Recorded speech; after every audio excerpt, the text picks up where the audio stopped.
Bismillahirrahmanirrahim. Assalamualaikum warahmatullahi wabarakatuh.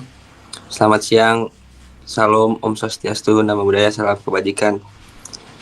Yang kami hormati Bapak Wildan Afrizal Arifin SPD MKom selaku dosen pengampu mata kuliah jaringan komputer.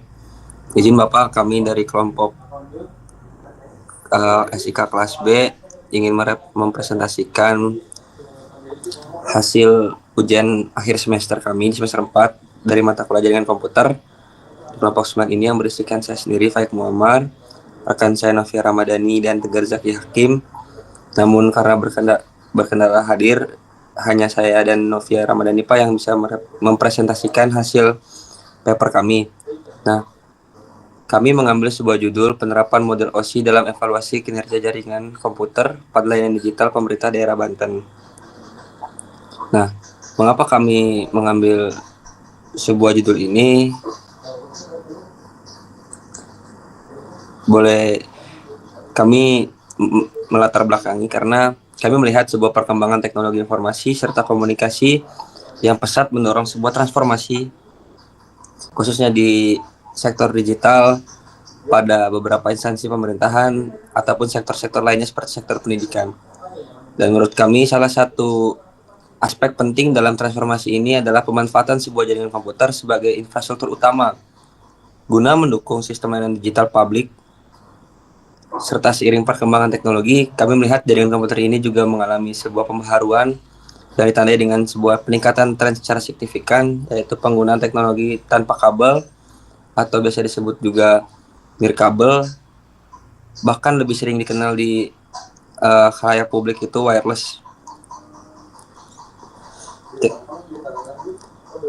Teknologi ini telah menjadi sebuah bagian modernisasi dunia informasi karena mengingat kita melihat sebuah aspek yang lebih mudah tanpa sebuah kabel fisik dan lebih praktis, dan yang biasa kita kenal juga yaitu wireless local area network atau bisa kita singkat LAN, yang digunakan untuk menghubungkan beberapa perangkat dalam satu area dan menjadikan LAN diterapkan di banyak instansi pemerintahan juga. Namun demikian, perihal optimalisasi jaringan komputer masih banyak beberapa tantangan yang perlu kita hadapi.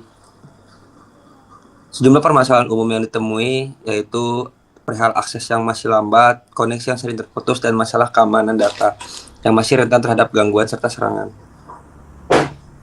Kami menunjukkan sebuah infrastruktur jaringan yang ada belum sepenuhnya mampu mendukung kebutuhan layanan digital secara maksimal dan optimal. Untuk memahami dan mengevaluasi kondisi jaringan secara menyeluruh dibutuhkan sebuah metode. Kami mengambil sebuah referensi model paling umum yaitu Open System Interconnection atau biasa disingkat OSI, yang membagi jadi 7 tingkatan dalam mengevaluasi sebuah kinerja jaringan komputer. Kami juga mengambil beberapa study case dari beberapa penelitian ilmiah sebelumnya perihal penerapan model OSI dalam evaluasi jaringan, baik di lingkungan pendidikan maupun sektor lain-lainnya. Kami membahas di jurnal ini secara general karena menurut kami belum bisa langsung mengambil data secara responden dan mengambil data secara lapang langsung kepada salah satu instansi atau lebih ke spesifik. Maka daripada itu kami mengambil data berdasarkan studi literatur pusaka ilmiah, dan kami mengambil dari beberapa dokumentasi yang tertera di open source dari instansi tersebut yang ada di Provinsi Banten. Karena ini menjadikan sebuah langkah awal kita dalam fokus mengevaluasi kinerja jaringan komputer yang ada di beberapa instansi. Besar harapan kami, kedepannya kami dapat lebih memfokuskan ke salah satu instansi agar bisa menjadikan rekomendasi yang lebih spesifik. Nah, lanjut ke metodologi penelitian. Metode penelitian ini mencakup beberapa langkah yang digunakan dalam evaluasi kinerja jaringan komputer pada layanan digital pemerintah daerah, khususnya di Provinsi Banten. Proses ini juga dimulai dengan pengumpulan data melalui beberapa studi literatur yang tadi sudah saya sampaikan, dan data publik mengenai infrastruktur jaringan yang digunakan oleh beberapa instansi pemerintah daerah. Kami menggunakan sebuah metode kualitatif dengan menganalisa sebuah tingkatan elemen dalam jaringan komputer berdasarkan model referensi OSI tadi. Langkah awal yang kami lakukan dalam penelitian ini adalah identifikasi komponen jaringan yang digunakan dalam penyesuaian serta penyelenggaraan dalam layanan digital seperti server, router, access point, serta jenis media transmisi. Setelah itu kami melakukan sebuah pemetaan terkait evaluasi tersebut, baik itu secara konflik alamat IP, keterlambatan akses, dan lain-lain. Kami pun merangkum agar memudahkan dalam membaca paper kami ini dalam sebuah diagram alur evaluasi kinerja jaringan berdasarkan model OSI. Yang pertama, kita akan mengidentifikasi permasalahan, kiranya permasalahan apa yang dirasakan pada sebuah jaringan komputer pada salah satu instansi atau seluruh instansi yang ada di Provinsi Banten. Lalu kita membuat pemetaan lapisan OSI tadi dengan yang ada 7 model penerapan, lalu kita evaluasi dari tiap lapisan, faktor-faktor yang menjadi salah satu kendala yang bisa kita kumpulkan dan nantinya akan kita gagas untuk membuat sebuah langkah preventif agar tidak terjadi kekhawatiran dan menambah hambatan-hambatan dalam proses jaringan komputer di instansi di Provinsi Banten. Lalu kami menganalisis hasil evaluasi tersebut dengan memvisualkan dari beberapa data yang sudah kami ambil, yaitu data sekunder. Lalu kami merekomendasikan sebuah perbaikan dari kekurangan atau hal-hal yang masih bisa diperbaiki untuk kedepannya dalam layanan publik. Kami juga melakukan pendekatan ini secara kualitatif karena kami meyakini bahwasanya ini dapat memberikan sebuah pemahaman komprehensif dan memberikan sebuah rekomendasi kepada beberapa instansi yang merasakan bahwasanya jaringan komputernya butuh ada monitoring lebih untuk bisa menjadikan lebih maksimal dan optimal. Lalu terkait teknik analisis data, kami menganalisis secara tematik berdasarkan 7 lapisan OSI tadi yang kami analisis secara kelemahan dan potensi perbaikan dan laporan yang tersedia. Memberikan kerangka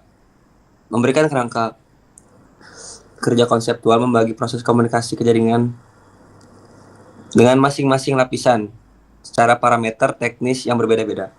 Nah, di tabel 1 ini dijelaskan 7 jenis tingkatan parameter atau model lapisan OSI yang menjadi fokus evaluasi kami, dan yang bersifat kuantitatif seperti kecepatan akses dan latensi dikategorikan dan disusun dalam bentuk tabel. Hasil analisis kemudian digunakan sebagai dasar untuk memberikan rekomendasi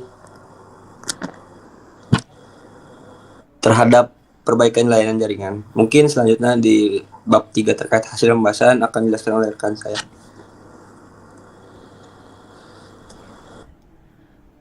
Baik, mungkin pada hasil dan pembahasan disajikan hasil penelitian berupa pengelompokan gangguan jaringan berdasarkan layer pada model OSI serta penanganannya. Model OSI dipilih karena memberikan struktur yang sistematis untuk mengkategorikan berbagai jenis gangguan jaringan sehingga memudahkan dalam proses identifikasi dan penanganan. Hasil penelitian ini disusun berdasarkan studi literatur dari berbagai sumber ilmiah dan dokumentasi teknis.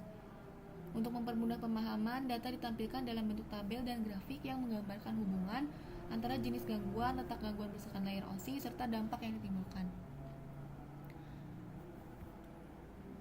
Mungkin hasil di sini terlihat pada tabel 2 berikut merangkum jenis-jenis gangguan jaringan umum yang terjadi pada tiap lapisan OSI. Di nomor lapisan ke-1 itu ada physical layer yang jenis gangguan umumnya itu kabel putus dan interferensi elektromagnetik. Dampaknya tidak ada koneksi fisik, contoh kasusnya itu kabel UTP tergigit tikus menyebabkan koneksi mati total. Serta yang kedua itu ada data link layer, jenis gangguannya collision and framing error, dampaknya data tidak dapat ditransmisikan, dan contoh kasusnya itu dua perangkat dalam jaringan WiFi saling menerima atau menyebabkan tabrakan data.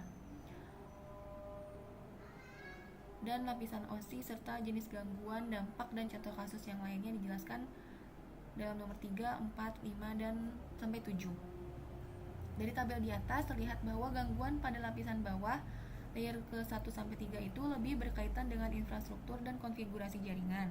Sedangkan gangguan pada lapisan atas layer 4 sampai 7 itu cenderung berhubungan dengan pengelolaan sesi, perangkat lunak, hingga keamanan data. Identifikasi yang tepat terhadap posisi gangguan dalam lapisan OSI dapat mempercepat proses troubleshooting serta meningkatkan efisiensi operasional jaringan. Dalam gambar 2 divisualisasikan jumlah gangguan jaringan.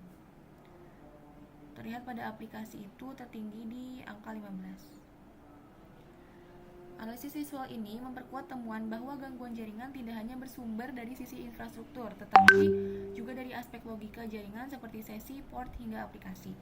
Hal ini mengindikasikan pentingnya evaluasi menyeluruh dalam pengelolaan jaringan, tidak hanya fokus pada kabel dan perangkat, melainkan juga pada konfigurasi, keamanan, dan kompatibilitas perangkat lunak. Di pembahasan, berdasarkan hasil yang ditampilkan pada tabel tadi, dapat dilihat bahwa setiap lapisan dalam model OSI ini memiliki potensi gangguan yang berbeda dan memerlukan metode penanganan yang sesuai. Pada lapisan network dan transport, gangguan lebih banyak berkaitan dengan pengalamatan dan pengaturan jalur data, sedangkan pada lapisan session hingga application lebih rentan terhadap masalah perangkat lunak dan keamanan. Dengan memahami letak dan jenis gangguan berdasarkan model OSI, teknisi jaringan dapat lebih cepat melakukan identifikasi dan perbaikan. Hal ini juga membantu dalam pencegahan gangguan lebih lanjut melalui pendekatan yang lebih spesifik dan terarah sesuai dengan lapisan yang terdampak.